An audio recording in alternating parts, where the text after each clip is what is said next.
बोनी कपूर और श्रीदेवी की love story Bollywood की सबसे पॉपुलर और विवादित प्रेम कहानियों में रही है। श्रीदेवी ने अपने सपनों का आशियाना बोनी कपूर की पहली पत्नी मोना कपूर की टूटी गृहस्थी के ढेर पर खड़ा किया था।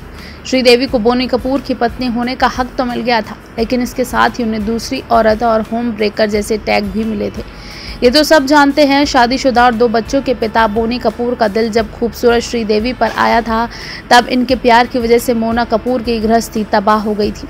साल 1996 में बोनी कपूर और श्रीदेवी ने मंदिर में शादी की थी। हालांकि बोनी कपूर की पत्नी बनने के बाद भी श्रीदेवी लंबे वक्त तक इनसिक्योरिटी का शिकार रही थी।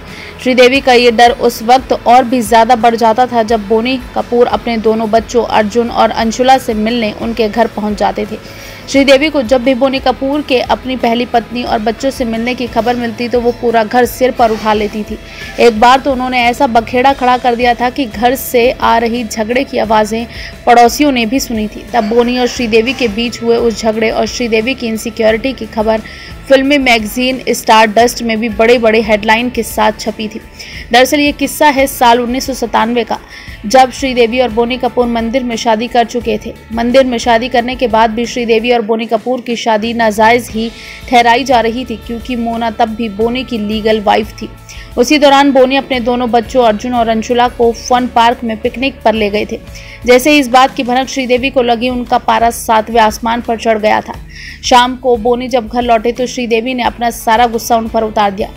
अपने एक लेख में एक पत्रिका ने लिखा, पड़ोसियों के हवाले से छापा था कि तब श्रीदेवी तेज आवाज में बोनी को गालियां दे रही थी और चिल्लाते कह रही थी, तुम मेरे साथ ऐसा कैसे कर सकते हो? अगर तुम अपने बच्चों और पत्नी से इतना ही प्यार करते हो तो फिर उस घर में वापस क्यों नहीं जाते? तुम धोखेबाज हो, तुम झूठ बोलते हो।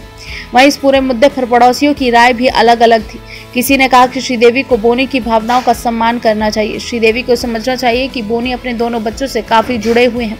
अगर वो उनसे मिलते हैं या उन्हें पिकनिक पर ले जाते हैं तो इसमें कुछ गलत नहीं है, आखिरकार वो उनके पिता है।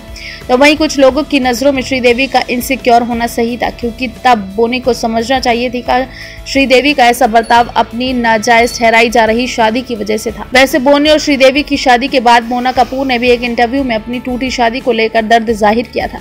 तब मोना ने कहा था कि हमारी शादी को 13 साल हो गए थे, तो मेरे लिए किसी सदमे से कम नहीं था जब मुझे पता चला कि मेरे पति किसी और के प्यार में हैं। लेकिन हमारे रिश्ते में दूसरा मौका देने लायक कुछ नहीं बचा था, क्योंकि श्रीदेवी एक बच्ची की मां बन चुकी थी।